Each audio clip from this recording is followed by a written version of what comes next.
So when they asked me, will you do this? I said, oh yeah, I will.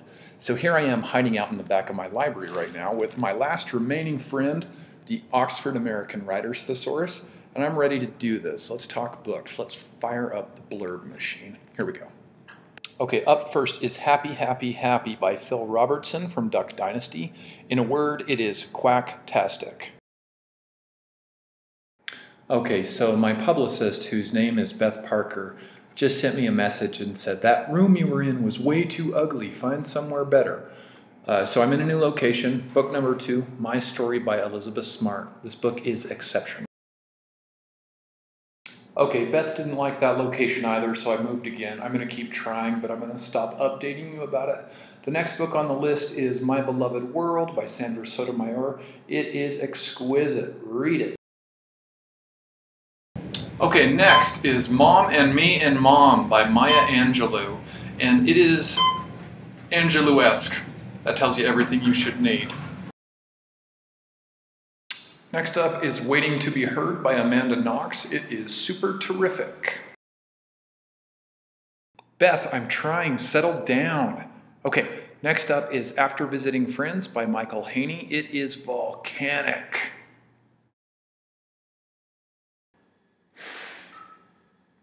The Spark by Christine Barnett, really a beautiful, moving book. Beyond Belief, My Secret Life Inside Scientology and My Harrowing Escape by Jenna Miscavige Hill. Hey, Scientology, shut up. I'm done moving around. I don't care. Carry On Warrior, Thoughts on Life Unarmed by Glennon Doyle Melton. Really, really provocative book. Next up is Mo Better Blues by Amir Johnson, and this is a book with some serious swagger. The next book is Wave, a memoir of life after the tsunami, and this is a long name, so I'm going to look at it to get it right. It's by Sonali Derani Yagala, probably said that wrong. It is officially time to stop using the word harrowing in reference to any other book besides Wave. If there is a harrowing book, this is the one. You'll never guess what this message says. Josh, get on with it. Beth, you know better than this, I've told you. Nobody owns me. The next book is called A House in the Sky by Amanda Lindout. Sterling. Next is Sum It Up by Pat Summitt. It might be the opposite of whimsical, but it is very intriguing and a very brilliant read.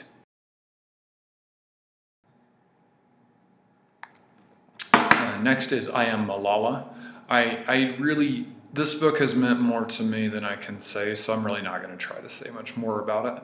But if you can read it, I think you're doing yourself a favor. If you're looking for something splendiferous, you can always try Fairyland by Alicia Abbott. Until I Say Goodbye is so sad. I'm not a big fan of the word inspiring. A lot of times when people say something inspired them, they can't say what it inspired them to do. I will tell you that I found The Reason I Jump by, I'll get this wrong, Naoki Higashida. It inspired me. It inspired me to think about a lot of things in a lot of very different ways. Thank you for writing it. Next up is Chanel Bonfire by Wendy Lawless, and it is even hotter than a bonfire. Picante. Coming Clean by Kimberly Ray Miller is one of the books that made me jealous. If I was less secure, I'd think, I'll never write anything this good, but I'm glad you did. And that's just about it. You know, the real tragedy here is that there's not a category in this Goodreads contest for a thesaurus, but if there was, writers, I'm telling you, the Oxford American Writer. Hold on. Okay, I'm gonna read this to you. It says, Josh, enough with the thesaurus. Quit messing around and tell them about your book. You wrote a book. Very unladylike, Beth. I wrote a book. It's called The World's Strongest Librarian. It's all right. But seriously, all these other books, fantastic.